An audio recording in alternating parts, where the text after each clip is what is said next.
Aula número 194. O plano da história em Os Lusíadas. A matutina luz serena e fria, as estrelas do polo já apartava, quando na cruz o filho de Maria, amostrando-se a Afonso, o animava.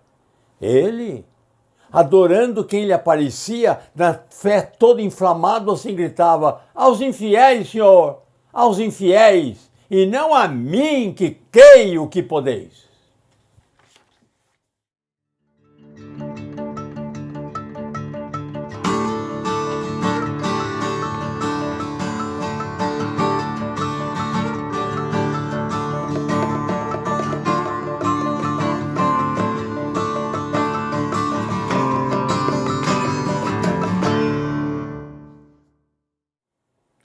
No vídeo anterior, nós vimos o plano de a viagem em Os Lusíadas.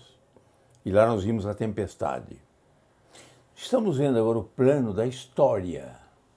Haverá o plano da mitologia, haverá o plano do heroísmo, haverá o plano das manifestações espontâneas do poeta no texto, os valores que ele se intromete no texto, na narração, para dar a sua opinião. Vimos então o plano da viagem e agora estamos vendo o plano da história. E neste plano da história, eu escolhi a Batalha de Ourique, local Beja, Portugal, em 1139. A batalha em que Dom Afonso Henrique derrotou os mouros. Dom Afonso I, né?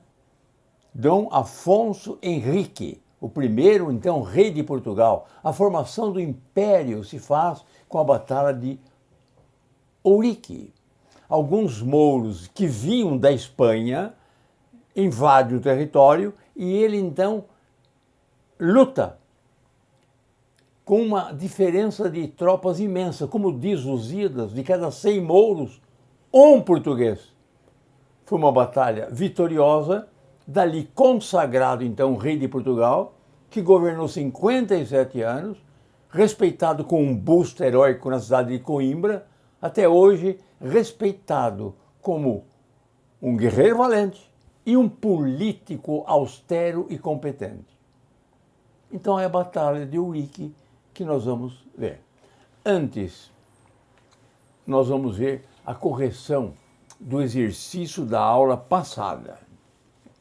Eu escolhi para o exercício da aula passada, que vocês fizeram em casa, a invocação de Os Lusíadas, capítulo 1, estrofe 4 e 5. E vós, tágides minhas, dai-me uma fúria grande e sonorosa, e não de agreste avena ou flauta ruda, mas de tuba canora e belicosa, que o peito acende e a cor ao gesto muda. Dai-me igual canto aos feitos da famosa gente vossa, a que Marte tanto ajuda, que se espalhe, que se cante no universo, se tão sublime preço cabe em verso. Vamos ver a resposta. Responde A. As perguntas 2, 5 e 15. Responde B. As questões 1, 4 e 12. Responde C. A questão ou as questões meia dúzia, 9, 11 e 13. Responde D de dado, 7 e 10.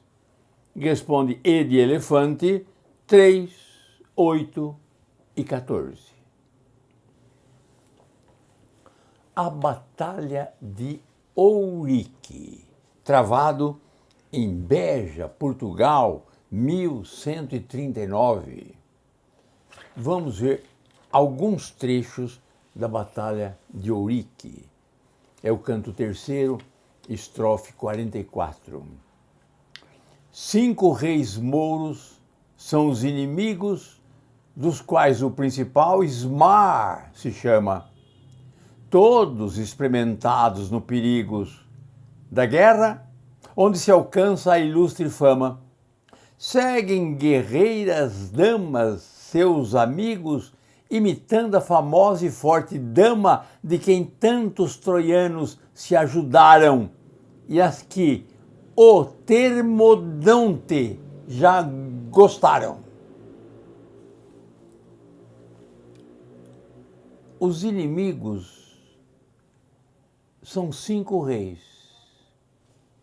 Fica olhando o texto no vídeo e eu vou fazer alguma interpretação.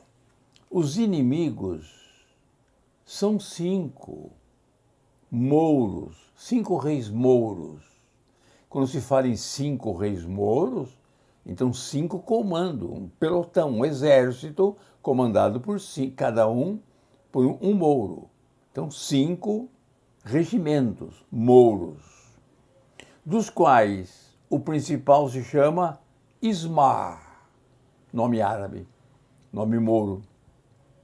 Todos experientes nos perigos da guerra, onde se alcança a fama gloriosa.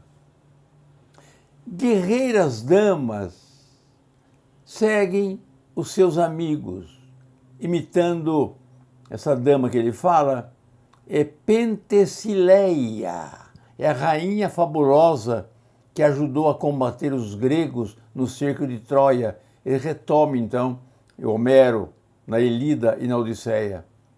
Essa rainha fabulosa, a formosa e forte dama, por quem os troianos foram ajudados, e imitando as damas que beberam as águas desse rio Termodonte.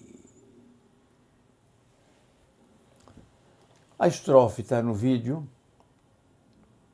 Eu só quero indicar um problema de análise sintática. Olha essa oração. Da guerra onde se alcança a ilustre fama. Olha também dos quais o principal Ismar se chama. Vamos analisar. Essa oração, onde se alcança a ilustre fama, ela está na voz passiva, ou seja, onde a ilustre fama é alcançada. Essa partícula C chama-se partícula apassivadora, porque ela que está passivando o verbo. Eu posso apassivar um verbo ou com o verbo ser, e jogando o verbo principal para o particípio, ou então com a partícula C. Eu digo, vendem-se casas, é uma voz passiva, ou então as casas são vendidas, que também é uma voz passiva. Então, essa oração onde se alcança a ilustre dama, o sujeito da oração é ilustre dama, a partícula C, partícula apassivadora, a oração está na voz passiva. E a oração é uma oração adjetiva, porque está ligada por um pronome relativo, onde, que fica sendo a qualidade dessa guerra, o local dessa guerra. Olha lá em cima, dos quais o principal Ismar se chama, dos quais o principal é chamado Ismar, chama-se Ismar, é chamado Ismar, voz passiva. Ismar é o sujeito da oração e a partícula C, partícula apassivadora. A estrofe 45 é uma das mais belas dos Lusíadas. É um fato histórico, também discutido em Portugal.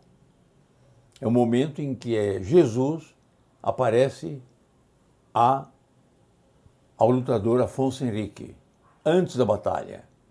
Então Henrique está se aprontando, colocando as armas de manhã, bem de manhã, e aparece Jesus Cristo para animá-lo. É uma das frases mais belas, é um dos trechos mais humanistas, como vocês vão perceber pela minha interpretação.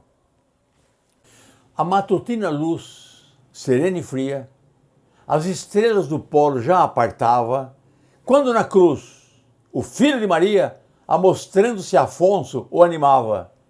Ele, adorando quem lhe aparecia, na fé todo inflamado, assim gritava: aos infiéis, Senhor! Aos infiéis! E não a mim, que creio no que podeis. A estrofe número 45 está no vídeo. Ficam olhando a estrofe e ouçam a interpretação do professor. A matutina luz, a luz da madrugada, serena e fria, afastava já do polo as estrelas. Ou seja, sumia, ia fazendo desaparecer do céu a luz das estrelas. Quando o Filho de Maria, Jesus, mostrando-se na cruz a Afonso, o animava. Ele, adorando a quem lhe aparecia e todo inflamado, na fé gritava assim: aos infiéis, Senhor, ou seja, apareça aos infiéis, apareça aos infiéis, e não apareça a mim, que creio o que podeis. Não nos esqueçamos que é uma luta entre cristãos e muçulmanos. E Cristo aparece do lado dos cristãos, animando ao rei, ao futuro rei, a partir daquele momento rei. Essa estrofe é o exemplo mais expressivo do humanismo renascentista. O poeta põe na boca de Afonso expressões que denotam o seguinte: Senhor, mostrai-vos aos mouros, para que, vendo-os, tenham fé e abandonem sua falsa religião. Ou ainda, o vosso aparecimento para mim não é necessário, porque já tenho a crença de vosso poder divino. Como também, Senhor, estou ocupado, preparando-me para a batalha, e de mostrar-vos aos inimigos. Da mesma maneira, Senhor, já tenho força que Deus deu aos homens no momento da criação. Saberei usá-la contra os infiéis. Não preciso agora de vós. Enfim, Senhor, a batalha aproxima-se. Estou pronto para ela. E de converter os inimigos com vossa licença, sei o que faço. É esse o pensamento que o poeta finge ter expresso sumariamente por Afonso Henrique, naquelas poucas palavras, subentendendo todas as que ficaram ocultas por elipse. O poeta fantasia um fato histórico para expor suas ideias. O rei preferiu individuação à segurança, aventura à certeza, lôbrega jornada ao confortável colo materno, renascimento à Idade Média das trevas, racionalismo ao fundamentalismo religioso da Idade Média, ser ao não ser. Estrofe número 46.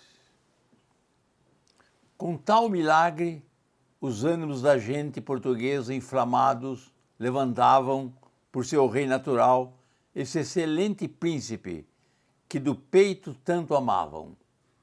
E diante do exército potente dos inimigos, gritando, o céu tocavam, dizendo em alta voz: Real, real, por Afonso, alto rei de Portugal. Inflamados os ânimos da gente portuguesa com tal milagre, os portugueses levantaram por seu natural rei a este excelente príncipe que amavam tanto do peito. Do peito, ou seja, aclamaram como sendo natural, como sendo justo que fosse eleito. E diante do potente exército dos inimigos, tocaram o céu, ou seja, faziam aclamações em tão altas vozes que estas chegavam ao céu, gritando, dizendo em voz alta: Real, real, por Afonso, alto rei de Portugal. Vamos ver algumas coisas nessa estrofe. Observa. Observa o verbo amar, ele está no plural. Amavam. Vamos ver quem é que amavam para descobrir o sujeito da oração. Com tal perigo, os ânimos da gente portuguesa inflamados levantavam. Os ânimos da gente levantavam. Por seu rei natural, esse excelente príncipe, que do peito tanto amavam. Quem amavam agora não é o ânimo que está amando, é a gente portuguesa. Mas o verbo foi para o plural.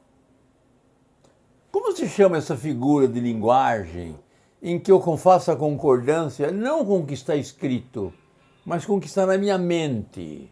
Concordância mental, espiritual, concordância ideológica. Já disse meu neto, silepse. Então a silepse é uma concordância que eu faço um desvio. Pode ser de número, de gênero ou de pessoa. A criança está ajudando a celebrar a missa. Meia hora o cansa muito.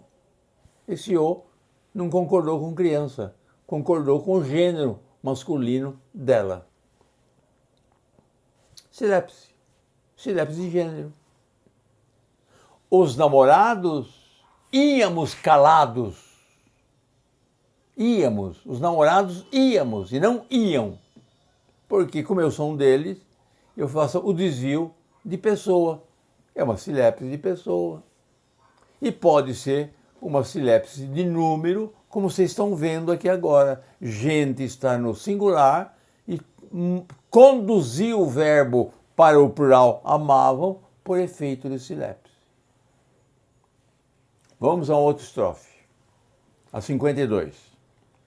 Cabeças pelo campo vão soltando, braços, pernas sem dono e sem sentido, e de outros as entranhas palpitando, pálida cor, o gesto amortecido, já perde o campo o exército nefando.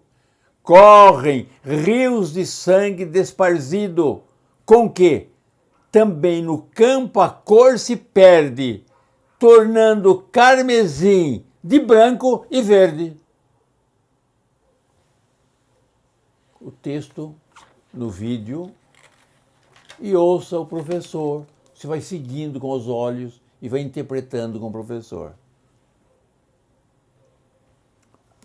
Pelo campo vão soltando cabeças, braços e pernas sem sentido, ou seja, sem vida e sem dono. A confusão era tanta que já não se sabe quem era o dono daquelas pernas ou cabeças. E sem dono, ou seja, sem tronco. E vão palpitando as entranhas de outros que têm amortecido o gesto. Gesto, a palavra gesto significa rosto. E pálida a cor.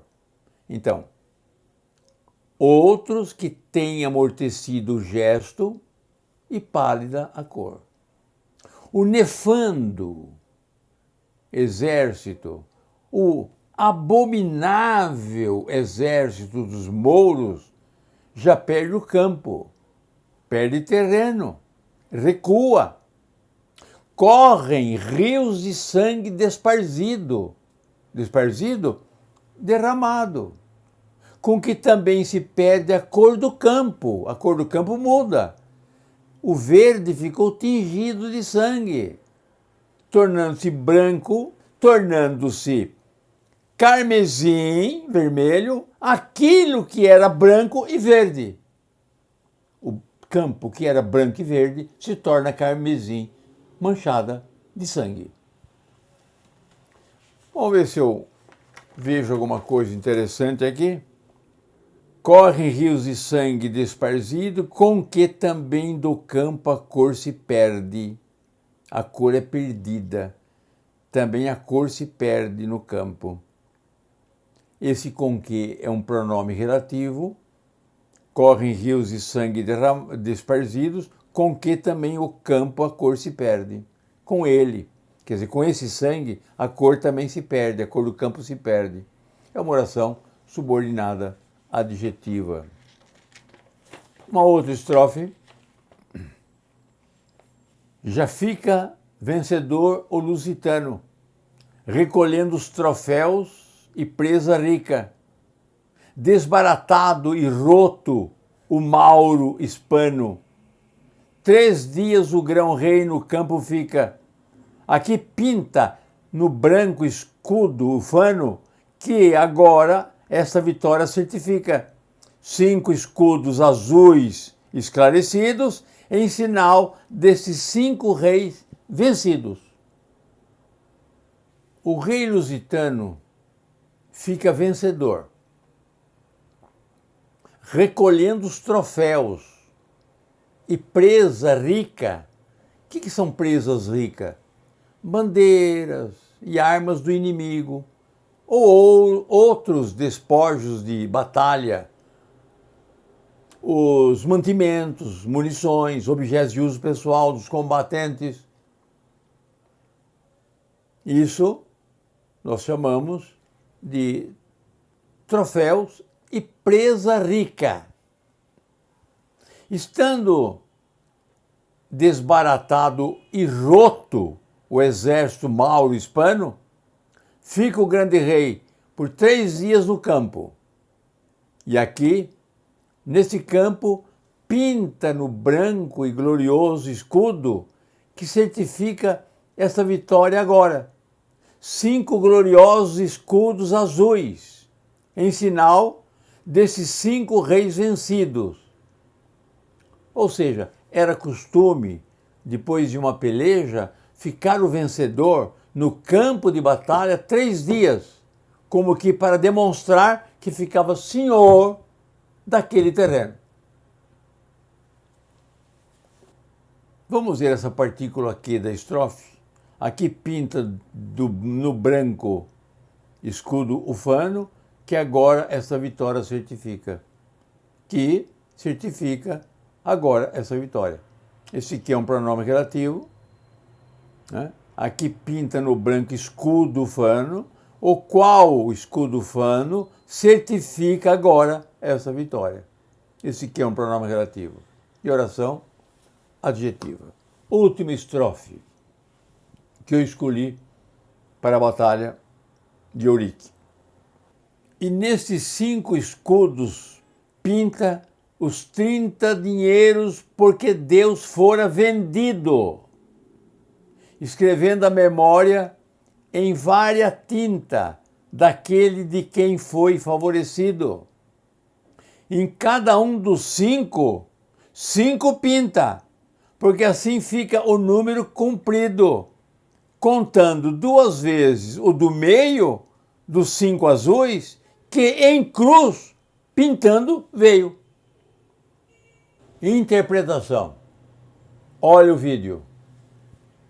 E nestes 5 escudos, pinta os 30 dinheiros. Os 30 dinheiros pelos quais Judas vendeu Cristo, porque Deus fora vendido, escrevendo assim em diversa tinta a memória de Jesus Cristo, por quem foi favorecido por aquele milagre que nós vimos. Em cada um dos 5 escudos, pinta 5 dinheiros, porque assim fica completo o número dos 30, contando 2 vezes o do meio dos 5 escudos azuis que veio pintando em cruz. O brasão tinha sobre fundo branco a cruz azul. Agora tem 5 escudos e sobre cada um destes os 5 dinheiros, estes em diferentes cores. O do centro eu conto 2 vezes e ficam 30 moedas. Exercício para o próximo vídeo, para a próxima quarta-feira. Eu escolhi um bonito texto de Inglês de Souza, um autor do naturalismo brasileiro. Um trecho de seu romance O Missionário. A história, então, de um padre que longe, nas florestas, lá do norte, afastado então do lugar em que nasceu, livre, ele pode então ter os seus conflitos amorosos e religiosos. O Missionário é um belo romance naturalista. Lembro que o realismo tem uma tendência, quando começa a questionar o adultério, a sensualidade, o sexo, ele pode caminhar então para uma tendência naturalista. A Luísa Azevedo também pode ser chamado um autor naturalista, né? E este naturalista inglês de Sousa entregara-se corpo e alma à sedução da linda rapariga que lhe ocupava o coração. Assim, a sua natureza ardente e apaixonada, extremamente sensual, mal contida até então pela disciplina do seminário. É um sacerdote e seus conflitos.